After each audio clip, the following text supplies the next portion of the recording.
Une partie du test de linguistique 2 que j'allais faire en fin de période A portera sur des textes en ancien français, soit en moyen français. Et bien, cette semaine, on va traiter un texte de moyen français écrit par Charles d'Orléans, qui d'ailleurs a été roi de France et qui a vécu de 1394 jusqu'en 1465. Et il a aussi été poète. Il a écrit plusieurs ballades qui nous sont restées et une de ces ballades s'appelle la ballade de l'homme égaré en moyen français. Le moyen français s'écrivait, se parlait à partir de 1350 à peu près jusqu'en 1500. La période avant, c'était l'ancien français. Alors, la semaine suivante, on parlera de l'ancien français, mais aujourd'hui d'un texte de moyen français. Eh bien, cette ballade parle en fait de chagrin d'amour, parce que la femme dont l'homme, il s'agit le protagoniste dans ce poème, la femme est morte, hein, donc la femme dont il est amoureux est morte, donc il a un chagrin d'amour. Alors je vais vous lire les deux premières strophes et puis on va parler de quelques particularités dans ce texte qui sont quand même représentatifs du moyen français et qui nous sont restés pour la plupart, pas toujours, du latin. Alors, la ballade de l'homme égaré. En la forêt d'ennuyeuse tristesse, un jour ma vint qu'à part mouais cheminouais. S'y rencontrer l'amoureuse déesse qui m'appela, demanda où j'allouais. Je répondis que par fortune et touet, mis en exil en ce bois, longtemps a, et qu'à bon droit appeler me pouvoit, l'homme égaré qui ne sait où il va. En souriant par sa très grande humblesse, me répondit, ami, ce je s'avouait. Pourquoi tu es mis en cette détresse? À mon pouvoir, volontiers t'aiderouais. Car j'appiais ça, j'ai mis ton cuir en vouet, de tout plaisir ne sait qu'il en ôta. Or me déplaît qu'à présent je te vois, l'homme égaré qui ne sait où il va. Alors vous constatez déjà que dans la prononciation, on ne prononce pas toutes les consonnes ni les voyelles, hein. Donc quand même il y a des différences, mais c'est assez lisible pour quelqu'un qui est quand même au courant du français actuel. Voilà. Alors quelques particularités. Tout d'abord, le mot cheminouet. Alors le mot cheminouet, la question est de savoir commenter l'orthographe et la prononciation. Donc, quelle est l'orthographe de ce mot cheminouet et la prononciation? Alors, qu'est-ce qu'on peut dire là-dessus? Cheminouet se termine par O-Y-E et on prononce ouais. Donc, en fait, O-I, c'est une ancienne diphtongue qui nous est restée, en fait, de l'influence de la langue franque. Donc, c'est une colorisation que nous ont apporté les Francs dès le IIIe siècle jusqu'au Ve siècle. Une ancienne diphtongue.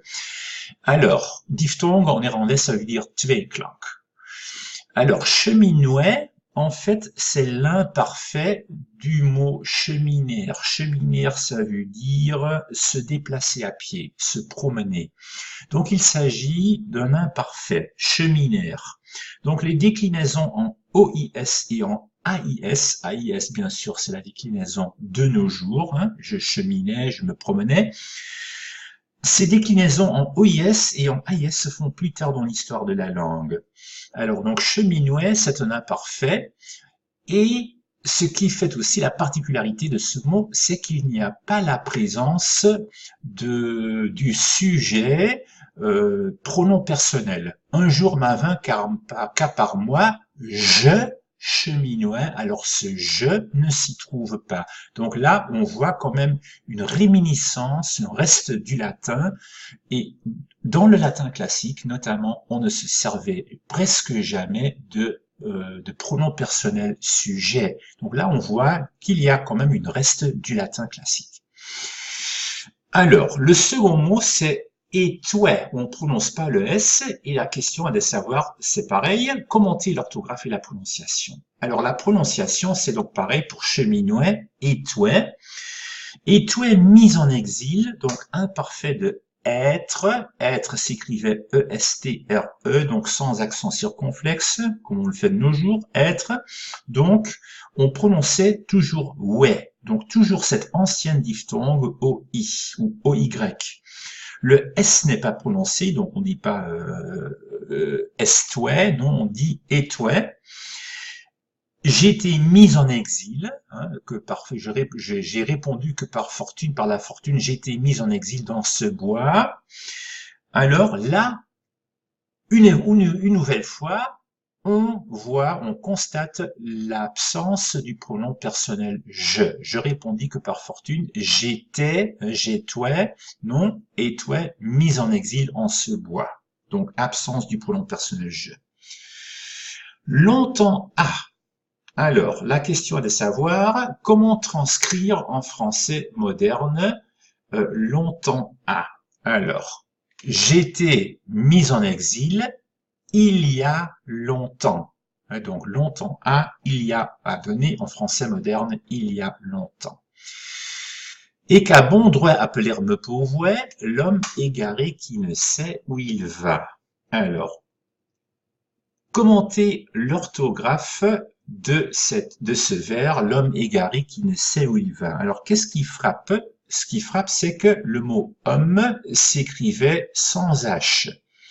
Alors, de nos jours, le mot homme s'écrit avec un H et ça vient directement du latin homo, qui veut dire mens, man, homme, en français moderne.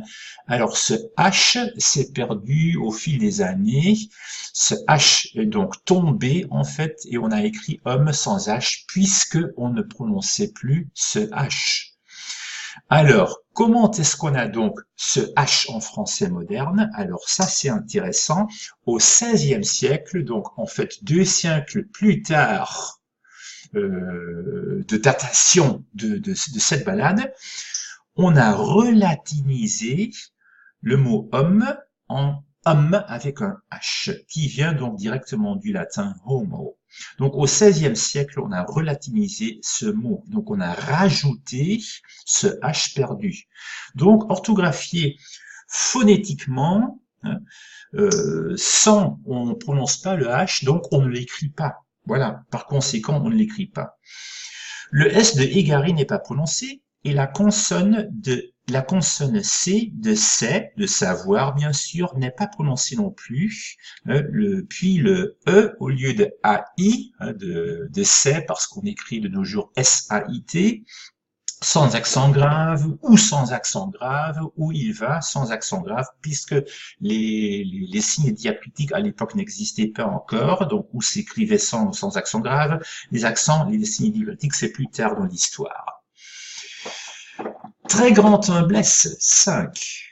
Alors, 5. Commentez l'accord de l'adjectif. Cherchez-en un autre exemple dans le texte. Alors, pour ce qui est de très grand blesse, vous avez probablement déjà noté que blesse, le nom commun, blesse, c'est un nom féminin. Donc, on s'attend quand même à grande blesse. Alors là, il y a une particularité qui nous vient directement du latin, puisque, comme c'est le cas en français moderne, il y a plusieurs classes d'adjectifs. Il y a petit, petite, vert, verte, qui sont réguliers. Il y a aussi nouveau, nouvelle, qui est irrégulier. Alors, en latin classique, c'était pareil. Il y avait plusieurs classes d'adjectifs.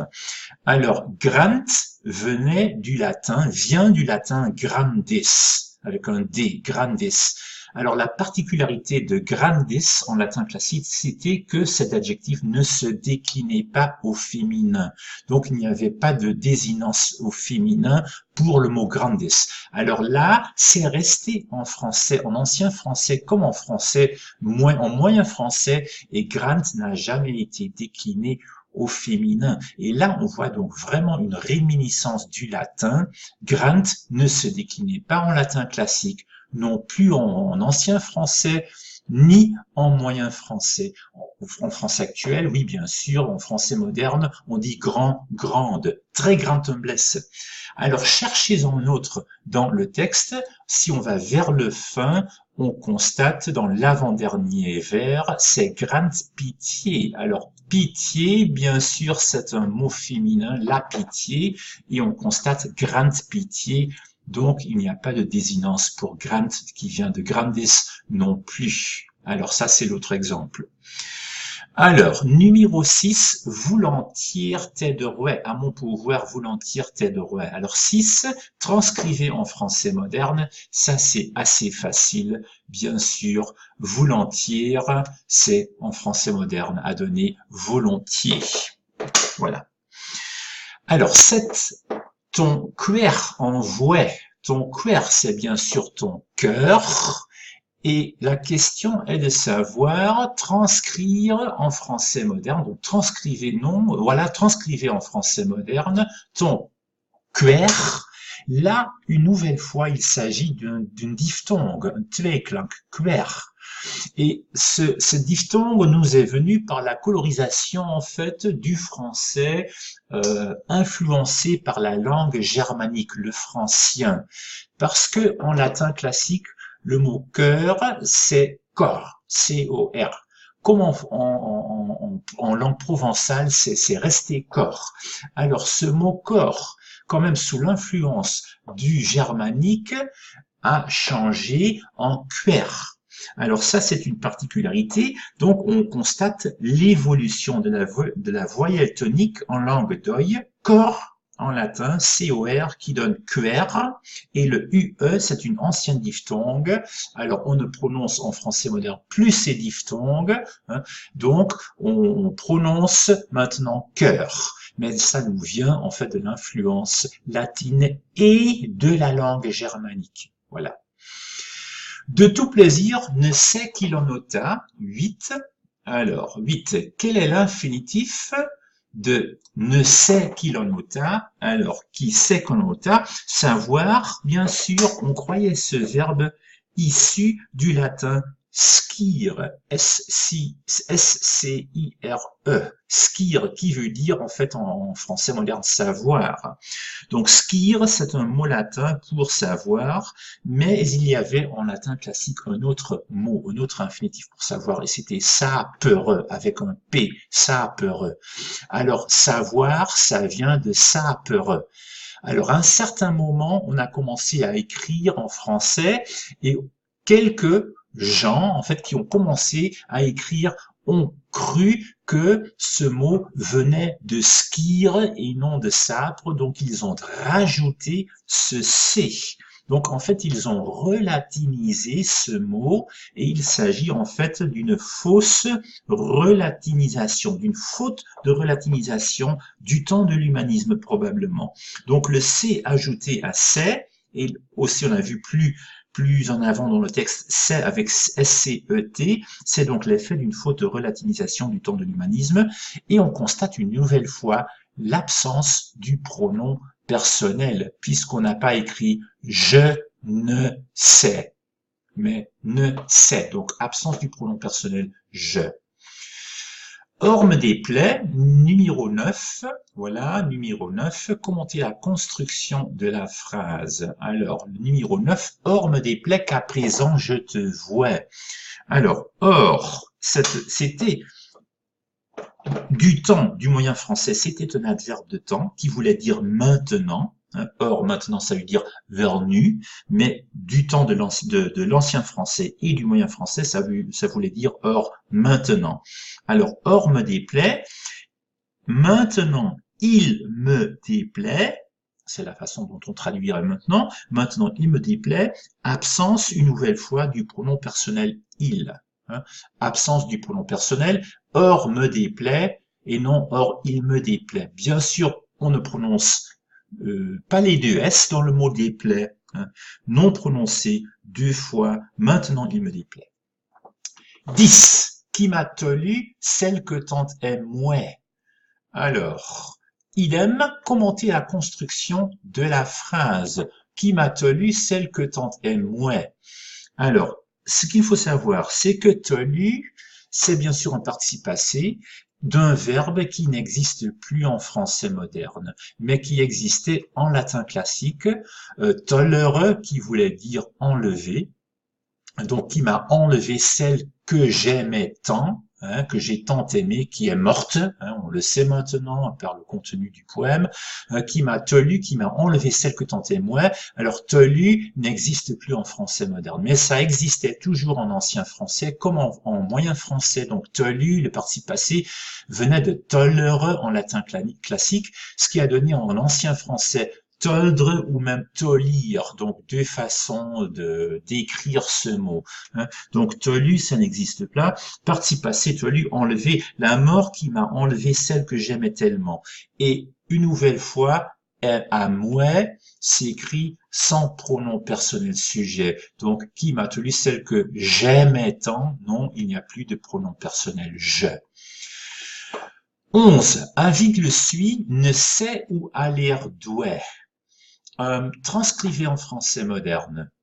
Alors, aveugle suis, je ne sais, donc une nouvelle fois absence du pronom personnel je ne sais où aller doit, où je dois, où je devais, où je dois aller.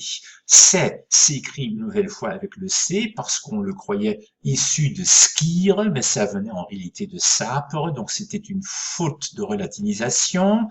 Aller doit, où je dois aller.